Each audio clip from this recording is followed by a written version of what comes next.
Hello, all you hardcore boxing fans out there. How are you doing? It's Russ here from Porky's Corner. Today I'm joined by Tin from Minneapolis, Minnesota. Is that correct? Yes, that's right, Russ. How are you doing, Tin? Are you all right? Yeah, good, doing great. How are you? I'm all right, mate. I'm okay. Good man. Making your debut. Yeah, thank you so much. It's a pleasure being here. No, you're all right, mate. You don't have to thank me, mate. I thank you for coming on. I like to get people from all around the world on and hear what their opinions are on the sport of boxing. I believe you've got some topics and questions you want to talk about, and that. So fire away. The floor is all yours. Oh, yeah, sure. So, the first topic I'd like to discuss is the current heavyweight comedy show. So, AJ and Fury, who do you blame for the debacle? I think you'd have to blame the teams, wouldn't you? Not the fighters. I think you'd have to blame the people around them. That's who I'm going to blame. I'm not going to blame Fury because I think that Fury wants to fight him, but he wants to mop up all the easy money before he fights Joshua. Because if he doesn't fight Wilder again after the last fight he had with him, he'd be crazy not to, wouldn't he? Plus, he'd signed a contract. So I think he wants to get that out of the way and then have the two fights with Joshua. But you'd have to blame the teams, wouldn't you? Both teams. Would you say this was like a plot to shaft Eddie Hearn by Bob Arum and Sherry Finkel? Yeah, I would, because he got too big for his boots and he's a bit of a bully, isn't he, Eddie? And I think that bullies need to be put in the place. So yeah, I think it was, yeah. Plus greedy, and he's very greedy, Eddie. And he were thinking about more Saudi money. And I think it come back to bite him in the arse. Yeah. And what do you think about Wilder and Fury 3? Wilder's being trained by the guy who took a dive against him. He fires the best coach in his corner. How seriously do you think he's taking this? I think Wilder's probably taking it serious, but I think he's been found out now. If you don't get hit by his right hand, he hasn't really got much in his arsenal, has he? But he's a good right hand that he's got. I also think that there might be a chance that Fury just might not be ready on July the 24th. That's what I think. I think he could get put back. Okay. What are your thoughts on AJ versus Usyk? Do you think AJ has a good shot? In my opinion, I think Usyk stops him late on, but that's just an opinion. I think it's a hard fight for him. I think AJ's a warrior and he probably wants to take the fight, but I think the people around him might not be so keen. And Eddie's been talking for years about, oh God, this is an hard fight for AJ. Well, this is an hard fight for him, this one. This is a guy who's won everything at cruiserweight, and he's an Olympic gold medalist at heavyweight. Obviously, Joshua won it at super heavyweight, but he's a southpaw. This is an hard fight for Anthony Joshua, and we're going to see what he's about now. And he could get beat in this fight, so don't be surprised if he gets beat. But my money is on a late stoppage, 9, 10, 11, 12. Any one of them rounds for Usyk, stoppage. Wow. Do you think that Anthony Joshua doesn't get the respect he deserves? I mean, I feel he's got the best resume amongst all the top heavyweights, but they still keep giving. Yeah, you think he's got a good resume, do you, Tim? Yeah. Okay, then. Tell me his top 3 wins. Well, let's see. I'd say Dillian White has aged well.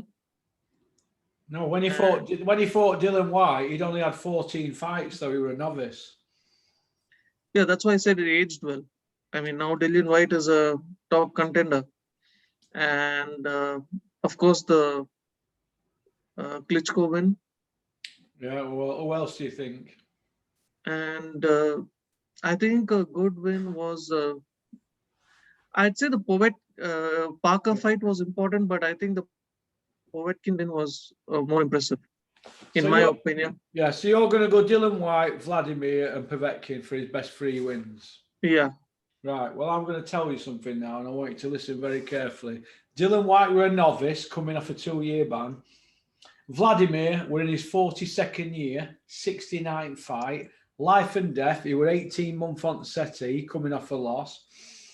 And who did you say? Povetkin. Yeah. What were he? 39. So is that it? Is that a heavyweight division at the moment? Is that the best Joshua's best 3 wins? But they were the top 10, right? We can't discount that. But when you see Fury's resume, it was just Klitschko, Chisora, maybe John McDermott. I mean, he's not done anything great either, right? But it's just that he's more skilled. There's no doubt about it. And if you see Wilder, he's just been fighting tomato cans, and he went up against Luis Ortiz, who gave him some resistance, and then just Tyson Fury just destroyed him. Yeah. You touched on Luis Ortiz there. Wilder beat him twice, then he knocked him out. Yeah. He was losing both fights, wasn't he? Yes. Do you feel if Joshua would have fought Luis Ortiz twice, do you think he'd have been able to knock him out? I think so in the later rounds. But it depends on what Joshua shows up. Like I think the ideal weight for Joshua is the weight with which he fought Pulev and the second Ruiz fight. He should just hover around those two. I think when he carries on around too much muscle, he doesn't perform, and especially against Usyk, who has a good gas tank. If he shows up with, he better knock him out within the first 5 rounds, or he's going to completely be wiped out in the second half of the fight.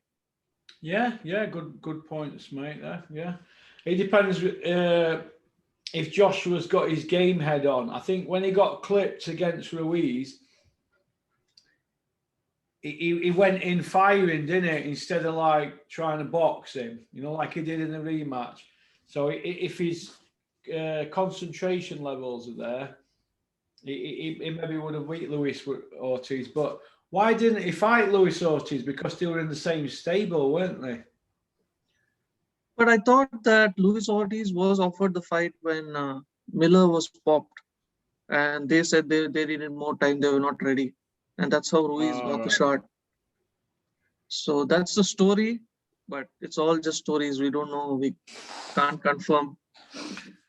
The story's all over boxing, mate. The story's all over boxing. But Joshua's a good fighter. Look, he's been good for the sport, and we can't knock him.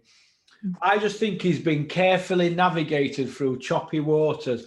Do you remember when Vladimir Klitschko came over and he fought Joshua at Wembley? Sky Sports flew Wilder in first class, paid him as well, and they said Wilder's going to fight the winner. Well, that were over 4 years ago. We've never heard Joshua banging on about fighting Wilder, have we, when Wilder had a belt? So I just think that Joshua's been wrapped in cotton wool, in my opinion, and he's sort of swerved the hard fights. He doesn't call Hrgovic out, does he? Oh, yeah. But Wilder, he just said no to the 120 million deal to DAZN. So, and he admitted it later on in his so-called confession video, where he came out with the lies about Mark Breland, and he even gave an interview saying, I gave up more money just to give Fury a chance to fight, and he's not giving me the same chance to redeem myself. So I'd blame Wilder for that debacle. And and ever since, every time there's Anthony Joshua news, Wilder somehow has to find a reason to insert himself. Yeah. It's going to be interesting to see what happens in the next probably couple of weeks. If Fury pulls out, if Joshua Usyk gets made. They're talking about it happening at Tottenham Hotspur soccer ground, aren't they? Football ground. Yeah, around September, I guess. September, yeah. So there's plenty of time yet for him to announce it. But in the next few weeks, we're gonna see some action behind the scenes. Who knows? What else would you like to talk about, Tin? Oh yeah. Just two more heavyweights. What do you think the future is for Dillian White? Where does he go from here? Well, I call him Dillian White the can't man. Anybody who wants it can't get it because he seems to call everybody out and then he ends up fighting old men, doesn't he? Calling Chris Ariola out is 40 odd. Povetkin twice, Malcolm Tan, Lucas Brown, Marius Vac, Ariola. What is this? An old people's folks home for Dillian White to go get him at, while they're sat in the Shackleton's high seat chair watching Deal or No Deal. Do you want to fight Dillian? Is that what's happening? Yeah. So that's about Dillian White. What about so Daniel Dubois loses to Joyce. He gets an interim world title. Why do you think Joyce is getting the stepson treatment? Because he's a bloody good fighter, isn't he? That's why. He's going to be... Joe Joyce is going to be like Tony Yoka and Ergovic and Luis Ortiz for a while. Those people were avoided, weren't they? Because they punch hard, they've got good skills, and they can take you out. So I don't think Joe Joyce is going to get a fight after what he did to Dubois. He seems to be parked up, doesn't he? Oh yeah. There seems to be rumblings that he might have a fight with Tony Yoka for the European title. You think that'll happen? I don't think Sam Jones is going to want to put Joe Joyce near Tony Yoka. But then again, we said that about Dubois, so I don't know. But I think Tony Yoka might just have that little bit too much for Joe Joyce. Bit of youth on his side and maybe a touch more power. But I think that's a great fight. And if they did fight in the current climate, Tin, you'd have to say that's a pay-per-view, wouldn't you? A stacked card. Oh, yeah. Yeah, that's true. I mean, after the Dubois fight, I will never underestimate Joe Joyce again. I never favored him to do so well against Joyce. I even give him good odds against Usyk if they have that rematch. Yeah. Yeah. I mean, he's got a good gas tank and I think he's got a size advantage right now in professional heavyweight. I did see their match, the amateur match. I think Usyk was fast. Even that was close. I mean, Joyce gave him a good fight, although Usyk sneaked that out. But but I thought that Usyk just had too many skills for him when he fought Joyce. Did you think that? Oh yeah. I mean, his movement, the combination punching, angles. The Usyk is basically a cruiserweight Lomachenko. There's been, that's correct. There's been stories or rumblings, as you say, about Usyk turning Vladimir Klitschko on his head in Austria at the training camp. He's basically just bashing him up. That's a true story that's been around boxing for years. I don't know if you've heard of that. No, I've never heard of that. Yeah, the only sparring story I saw was him tuning up Dave Allen. I've not heard about the Klitschko fight.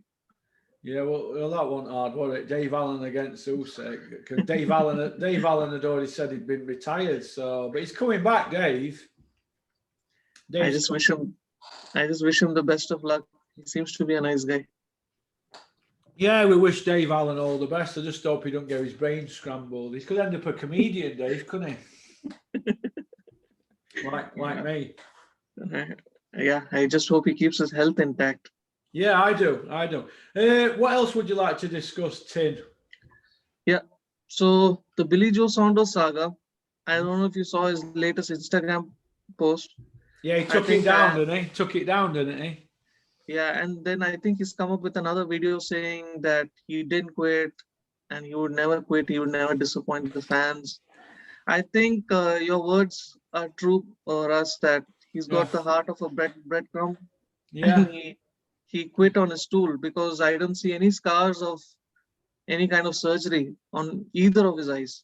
Yeah. What are your thoughts? Yeah, he has got the heart of a breadcrumb.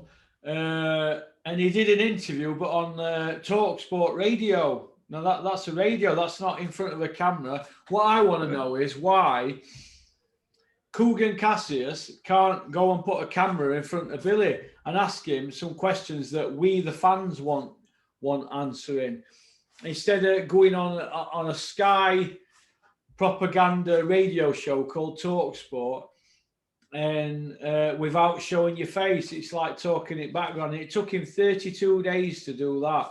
So for these 32 days, what's he been doing? Because normally, after every fight, you've got Kugan Cassius, IFL, pushing your camera in people's faces like he did DEBUT, and then talking about, oh, DEBUT quit. He spoke to everybody, did 57 interviews. We've not seen one regarding Billy Joe Saunders. Why is that? Because it's his pal. Kugan's the godfather to Billy Joe Saunders' niece. So how can that be? Boxing journalism, it can't. It's favors for your mates, isn't it? Oh, yeah. I mean, after he wins the world champion, he throws chicken on Wilder. He starts taking advantage of a crackhead. He makes a video about hitting his girlfriend. Yeah. And then he gets suspended before the Andrade fight. I mean, what is this guy doing? I mean, he's just a paper champion, I guess. Well, he's not making the most of his talents, is he, Tin? Yeah. Which is a shame, but I think he's on the scrap heap now. And Eddie wants him to come out and fight again, but that's only so Eddie can wring the last few pennies out of him. Yeah. That's all. Billy, we need to get 3 more fights out here. If his injury is as bad as he says it is, he won't want to fight again. That's true. So, but maybe he's going to keep his options and see what money's on the table. But if he does fight again and it's in the UK and it's a pay-per-view fight, could Billy be trusted not to quit again? Because in Billy's own words, once a quitter, always a quitter. So if Billy gets hit again, is he going to quit? Because that's what he said about quitters. Am I right? So. Oh, yeah, that's true. So in a related topic, we've been seeing a lot of English boxers being smashed by Mexicans, starting with Callum Smith, then Josh Warrington, Robbie Davies Jr., and now James Tennyson. I mean, when I saw James Tennyson fight, his fight, I was thinking, James, don't you have some internet and YouTube? Didn't you just see the highlights of the Warrington fight highlights? I mean, it's the same thing.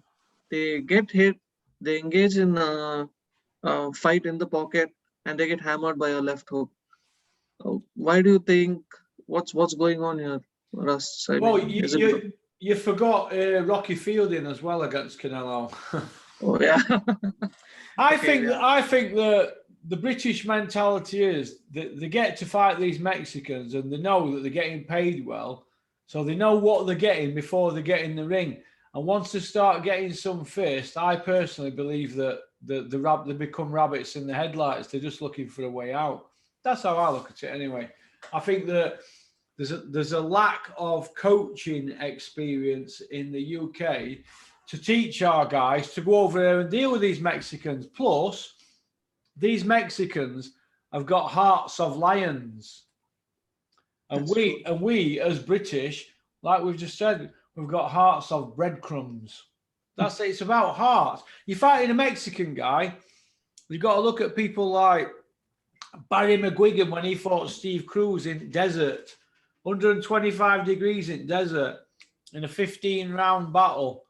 Now, Barry McGuigan, he showed the heart of a lion, but what have this generation been showing? Nothing. They're just folding like deck chair. Rocky Fielding, when he fought Canelo, got cut down like cheese. Oh, yeah. A lot of people speculating that fight was fixed as well. The way he went down with every body shot. Well, who's to say it weren't? Because when people are going in there against Canelo, it's like the beat before they get in there, in my opinion. So they might think, well, I might as well put a few quid on myself to lose. I don't know that they're doing that. And I'm not accusing anybody of doing that, but the thought would enter my head if I were one of them people, and you'd be a liar to say it wouldn't, unless you genuinely believed that he could beat these people. But did you see Rocky Fielding wanting to carry on? No. Did you see Billy Joe Saunders trying to wrestle Mark Tibbs to the ground? Let me at him, Mark. Let me at him. Ben, get out of my ear hole. I want to get at Canelo.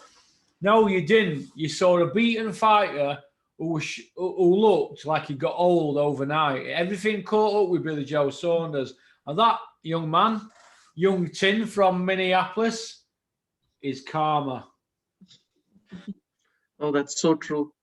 I mean, his rant about Daniel Dubois didn't age well at all. No. And I think it's all caught up with Billy. What is Billy now? Is he 32 in August?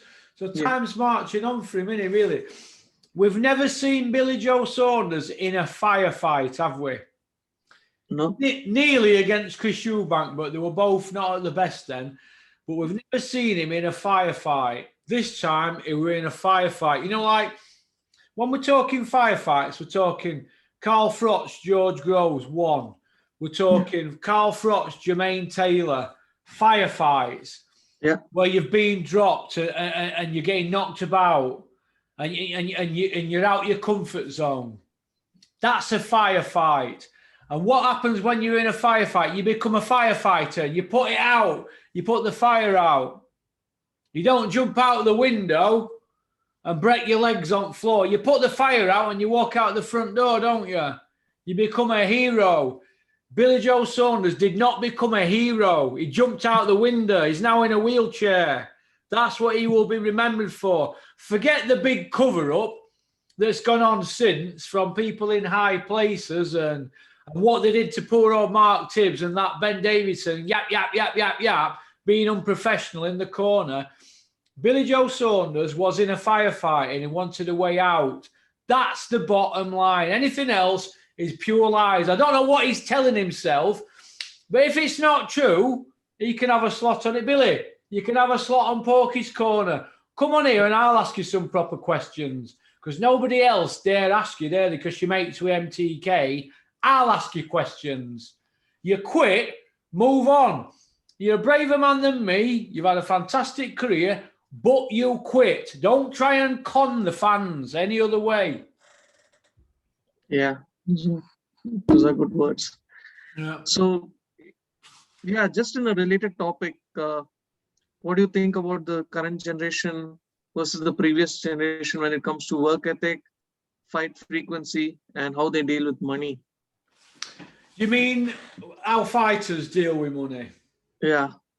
I don't think fighters are very good with money for the simple reason they don't get enough of it. There's only like 3% end up millionaires or champions. That's of champions. I think it's something like 0.2% who end up comfortable out of all the boxers, but only 3% of champions end up millionaires. So there isn't the money there. It's in boxing, you've got a handful of stars, and then you've got the also runs. So I don't think boxers get. Boxers are not accountants, are they? So they're not going to be good with money unless they've got advisors and that. And not everybody ends up with a big team around them. So I think that there should be pensions for fighters, savings accounts, and people looking out for the fighters' best interests. But the boxing board don't. They look out for their own interests. As you know, they spent £900,000 last year on expenses, but they didn't pay no tax on it. They put it all through expenses. So they lived a good life last year, the Border Control. The other thing is work ethic. No, I don't think there's work ethic. When I see a fighter blowing out of his arse after 8 rounds in a 12-round fight, why isn't he fit?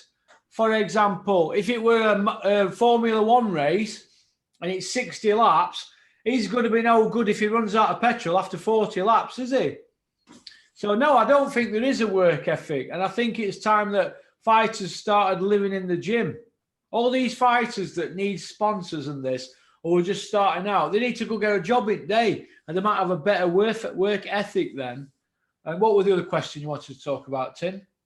Yeah, the fight frequency. Do you think they're fighting enough in a No, year? I don't. No, I don't. Mike Tyson fought several times a year when he first won the title. He was fighting. Don King kept wheeling him out.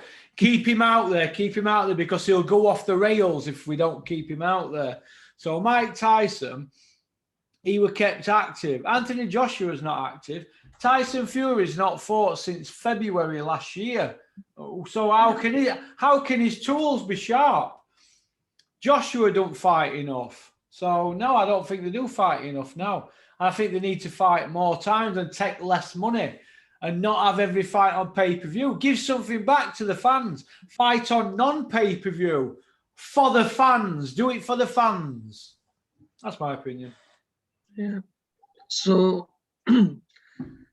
you've been around boxing for a long time. So what would your advice be to a young professional who's going to start his boxing career? My advice would be get an old stager trainer, older than 45. Get a trainer that's been around the game. Get somebody who's a manager, preferably a manager trainer, and live the life. Live the life. If you've got a job to start with, keep your job. Train in the morning before work. Train after work.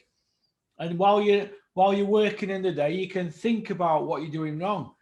But keep active, keep your weight down, and don't have people around you that are going to be taking you into pubs and clubs and chasing women.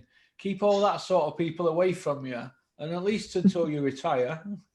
But that's the only advice I give, and stay away from social media. I think that'll be the kiss of death for boxing in the future. I do, honestly. Yeah, but do you think in the current climate that they do need to have some kind of social media presence? Because I don't think promoters are doing a great job of promoting them. Yeah. So I do, yeah, but I think you mistook what I meant there. Get somebody else to run your social media, so you're not like Dave Allen on Twitter all day, and then you look at your watch and it's 5 o'clock. But you don't fancy going for a run at 6 a.m., do you? When you've been on Twitter all night. So get somebody else who can run your Twitter. That's what I think. Instagram. So while you're resting at home asleep. That's true. Okay. So this is just a generic topic. We all say that boxing is a sweet science and it's the art of hitting and not getting hit. Yeah. But do people like to watch it? I compare it to watching Test cricket. No, it's the heart of the game, but it's not appreciated.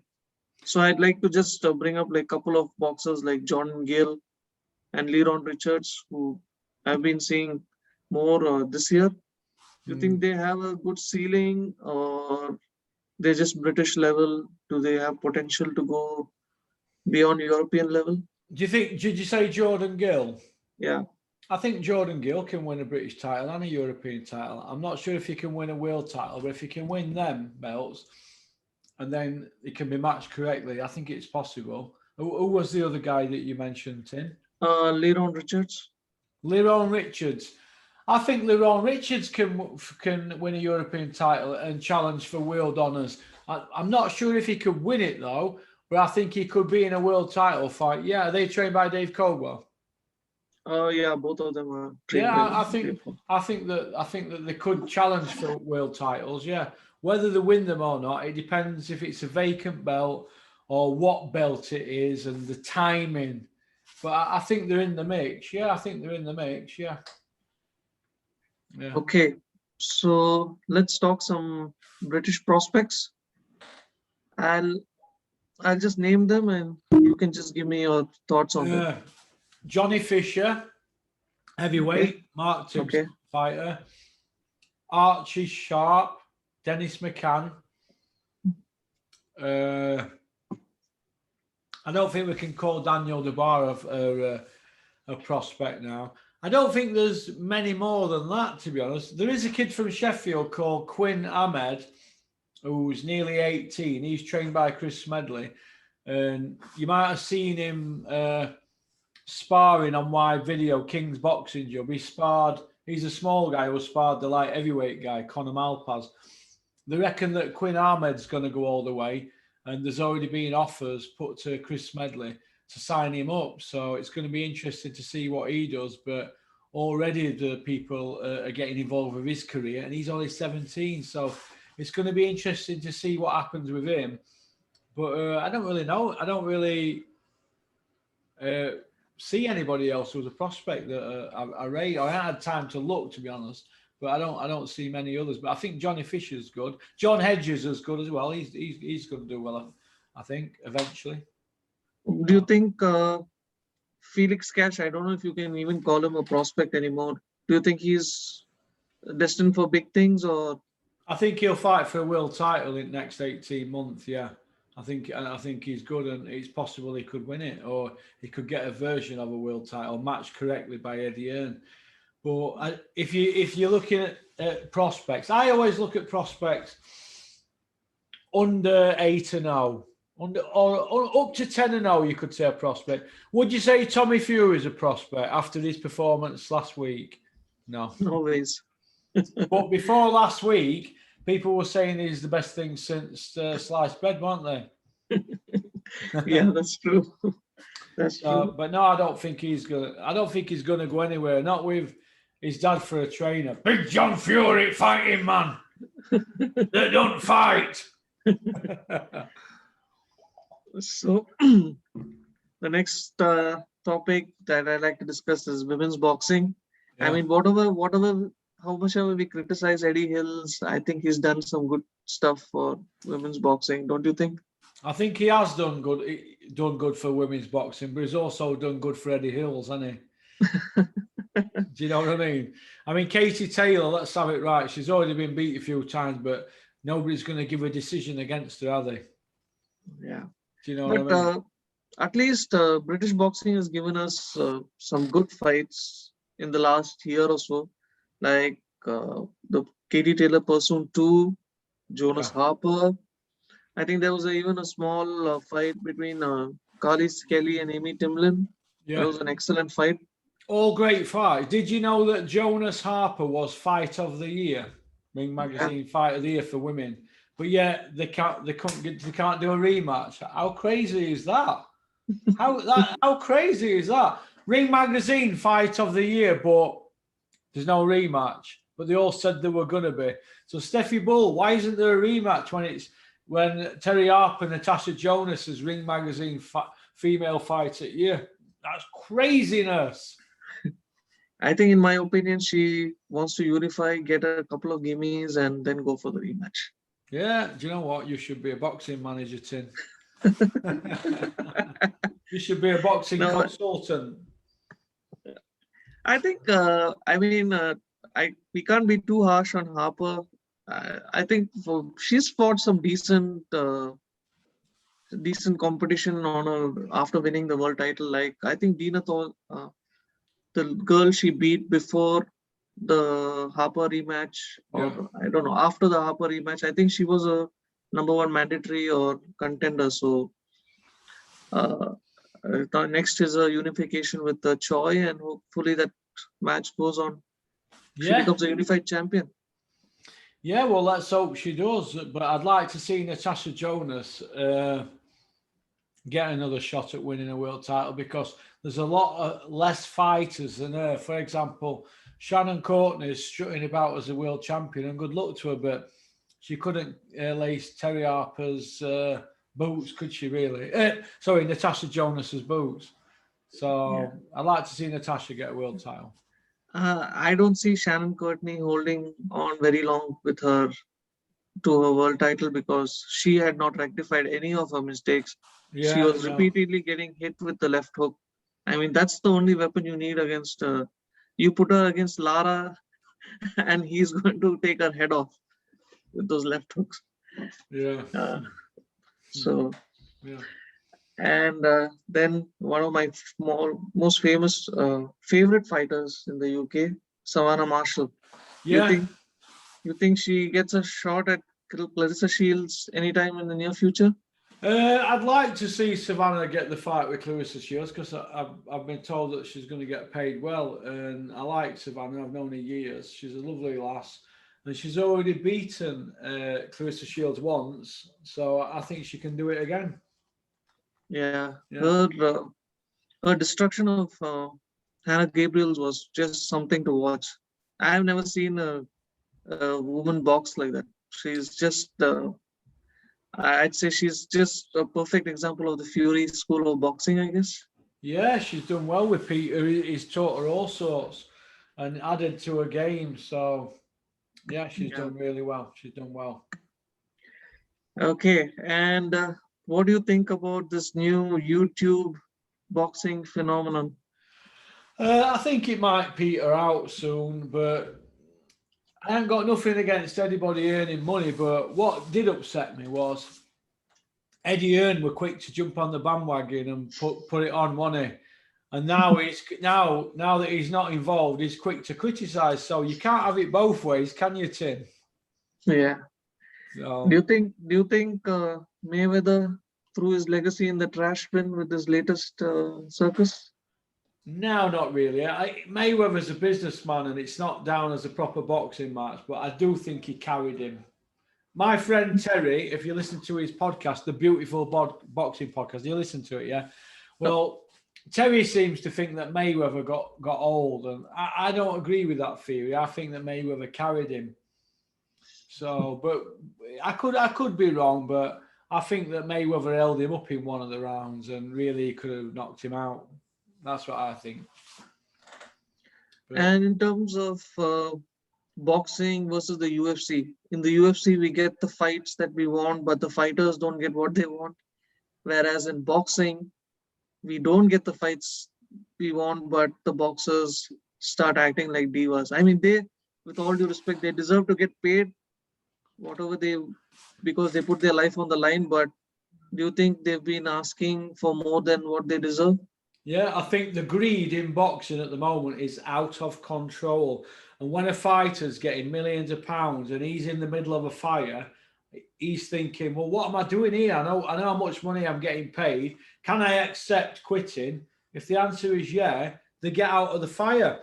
Whereas in the UFC, they're not getting paid as much. They're willing to hang in there, and because they want to get another shot at the title, don't they? Kind of thing. So yeah, I think the UFC is run better than boxing. Yeah, and I think that boxers need to start delivering for fans instead of working the mouths all the time in the lead up to fights, saying they're going to do this and going to do that and not do anything.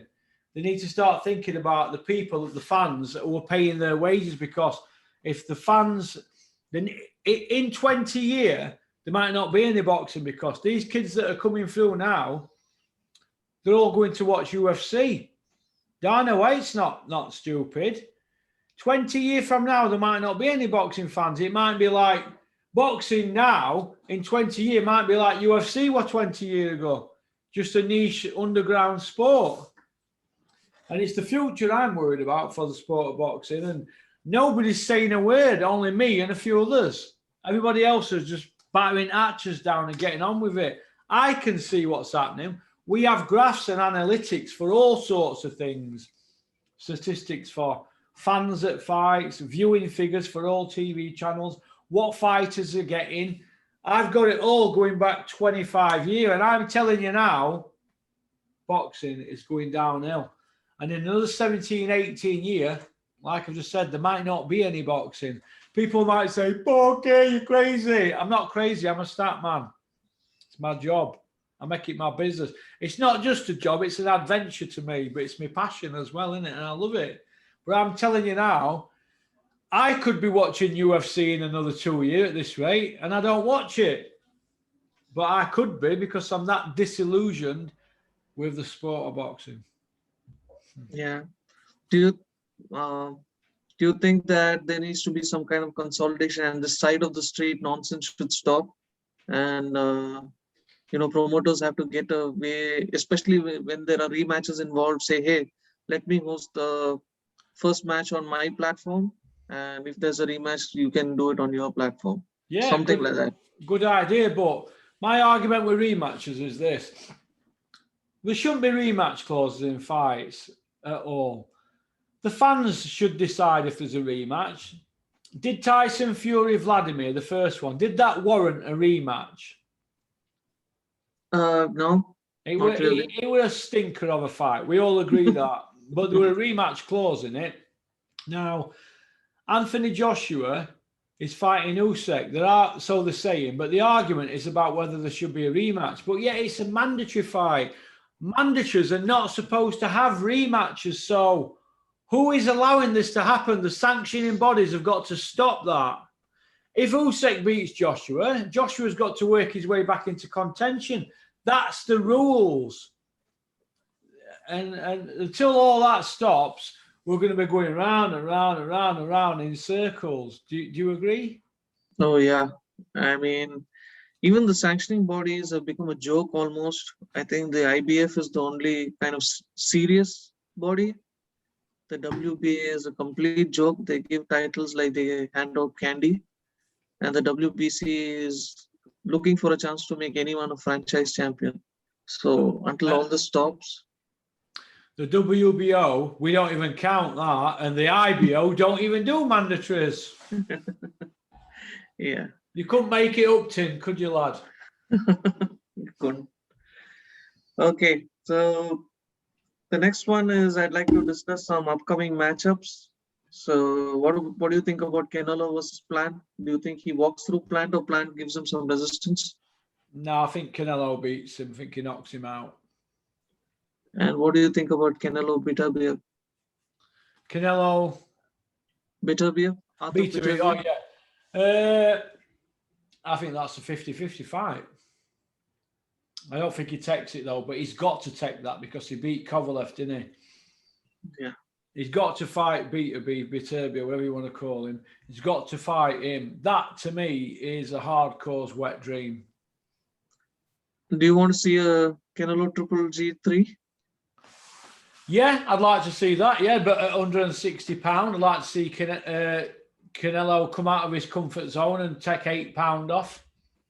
Yeah, I'd like to see that. Yeah, let's give Golovkin a bit of an edge because he's not going to get any favours if it goes to points, is he? That's true. Yeah, we saw that twice. Spence versus Pacquiao.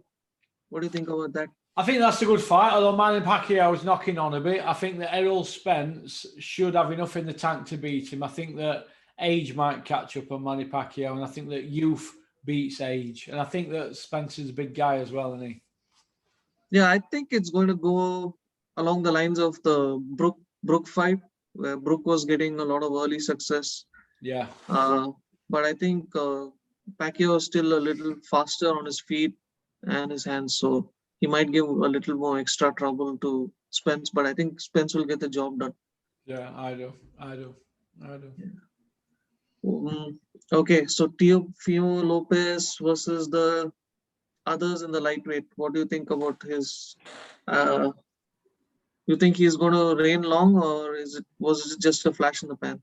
I'd like to see him. I think he might reign long, but I think he has to fight Lomachenko again for me. I want to see that fight again. I want to see what happens in that fight again. What's that? It's Lomachenko. Are you a Lomachenko? Are you a Lomachenko t-shirt? Yeah. Yeah. I want to see that rematch as well. So, yeah. Speaking of Lomachenko, you think he's taking a very risky fight against Nakatani, who's like a tall lightweight? No, I think he should beat him easily enough. I think. I just want to see him fight again. I think he is. I rate him that much. I do. I like to watch him. It's like seeing an artist at work, Lomachenko. So yeah, I'm a big Lomachenko fan. Me too. And what do you think about Josh Taylor versus Terence Crawford? I think that's a good fight at 147, but I think Terence Crawford just might have too much for him. Yeah, I feel Terence Crawford is a little more bigger, but I think skill-wise, don't you say they almost have the same skill set, or you think Terence Crawford has more tools in his bag? I think Terence Crawford's got more skills than Taylor, and plus Taylor will be fighting him at an higher weight, won't it? One that Crawford's more comfortable at. But it'll go down as a 50-50 fight. But in my opinion, I think that Crawford just edges him on points in a very close fight. Nice. And finally, I want to discuss a fantasy light heavyweight tournament. Craig Richards versus Joshua Buatsi and Lyndon Arthur versus Callum Johnson. What are your thoughts? Lyndon Arthur against Callum Johnson is a great fight. I think Callum Johnson stops him though. And what was the other one? Craig Richards and versus Joshua Buatsi. Joshua Buatsi, Craig Richards. Yeah. I think Craig Richards stops Buatsi. I do. I think he stops him. I think he's there to be beat, Buatsi now. I think he was found out about a year ago. I think Craig Richards beats him. And I think that Craig Richards against Callum Johnson beats Craig Richards and he beats Buatsi as well. I think Callum Johnson's the best light heavyweight in the UK at the moment and probably the best in Europe, in my opinion. Yeah, I think his performance against Beterbiev was great. Yeah. You don't find a lot of people putting Beterbiev on the floor. No, you don't, mate. You don't. That's exactly right. But I was scared in his last outing. I mean, he almost got knocked out in the first round. Did you see that fight? I saw that fight. I've never seen anybody go at like that. Callum Johnson's excited, isn't he? It looked like he wanted to go and grab a sandwich after the first round. He couldn't wait. He left his car parked on a double yellow line. And lastly, speaking of light heavyweights, where do you see Anthony Yard going? I don't see Anthony Yard going anywhere except the job centre. That's where I see him going, mate. I don't rate him at all. I think he's been found out, but we wish him well, don't we? But no, I don't see him winning anything. He's not even won a Commonwealth yet, has he? Yeah, I think didn't he have a championship before he went and he had some kind of a belt before he challenged Kovalev, right? Yeah, he had a Warren boxing organization, the WBO Intercontinental Bronze. So, and do you see Callum Smith as a good light heavyweight? Yeah, I do actually. Yeah, I'd like to see him at light heavyweight, but whether he fights again or not, I'm not so sure. I personally would be surprised. Well, I'd be surprised if he fought again. I would, honestly, because he's got millions in bank. He lives in £1 million house. He's got a missus, a kid, and he's a nice enough kid. He doesn't court publicity.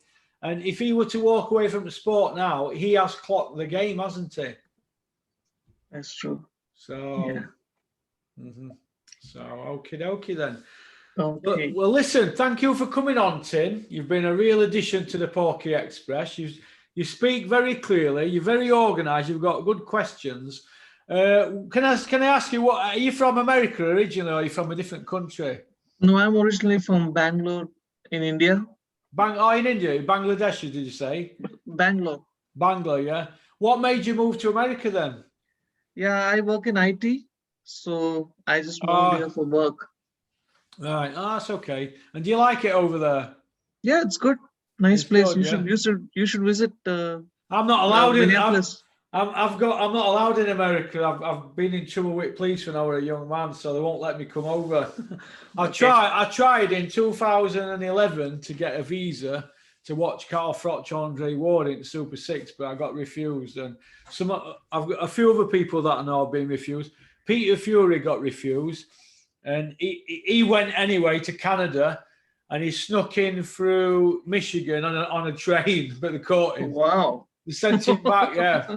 I'll tell you when that were. Tyson Fury were fighting Steve Cunningham. Peter flew to Canada, and they went through North America that way, he got arrested, yeah. They put him on a plane back to UK. So it's hard to get into America, as you probably know, don't you? Even though you'll have a visa, every time you have problems, don't you? Yeah. It is difficult. I mean, getting the visa is the first difficulty. And then it's a long flight all the way from India. Yeah. But you're happy over there, are you? Oh, yeah. It's good. Do you miss your family? Yeah, of course. Yeah, That's that way I think living in the UK is much better for Indians. Like it's just maybe a yeah. 6-hour flight. It's a 6 to 8 hour flight, whereas living in the US is almost a 16-hour, 24-hour flight. Now it is. Woof, that's a long. Yeah. That's a long way, that, isn't it? So. Yep. Okay, then. Well, listen, thank you for coming on. We'll have to have you on again. You're very organised, and this is what I want people to be when they come on here. I want them to be organised. It makes my job easy. Otherwise, I'm going round in circles. Yeah, I believe it saves a lot of time. It saves your time. It saves my time, and I think the viewers also get everything in a concise package. Yeah. Okay. Yeah. Well, thank you very much, and you have a great weekend, Tin. You too. Take care. All right, guys. my friend. Take care. Bye-bye. Bye. Bye. Bye. That was Tin from India, but he's living in Minneapolis, Minnesota. I believe that's where Jesse Ventura's from. I'm a big Jesse Ventura fan. Ex-Navy SEAL, ex-wrestler, ex-governor of Minnesota, and author, actor. He was in the film Predator, and he does these videos on YouTube that I like to watch about things that the American government are not telling you, things like that. Well, I like to watch all things like that because I'm a bit of a conspiracy head at the moment. I think Carl Froch started me off on that when he were going on about moon landings to me one night, and he said, "Oh, do you think moon landings were? Think it happened?" So I've been watching YouTube programs about moon landings. So what are your opinions on that, Tin, or into the boxing community on the moon landings? So we know about the flat Earth one, don't we, Carl? So I don't know about that. I haven't studied that, but yeah, Jesse Ventura. I like to watch him on YouTube. So I think that's a wrap. It's 5 to 12. I better go and get changed, Anna, and get ready for my COVID jab in Mansfield. Okie dokie. So peace out. Keep on trucking. Keep supporting boxing. Thank you for liking and subscribing and leaving a comment. And thank you very much with all my heart to all those people who joined our members area this month and continue to join. So thank you very much. Chris Ward, when are you coming on channel? All right. Carl Wright, send me a text if you want to come on tomorrow. Who else is there? If anybody wants to come on channel tomorrow, let me know. I've got an 11 o'clock slot and a 12 o'clock slot. 10, 11 and 12 tomorrow. We're back on it. I've got the bug again, so I'm going to do 3 Zooms tomorrow. 3 Zooms tomorrow. One's going to go on members and 2 on YouTube. All right. Peace out. Keep on trucking. Keep sporting boxing. John Fury, don't have nightmares about me because I'm only just getting warmed up.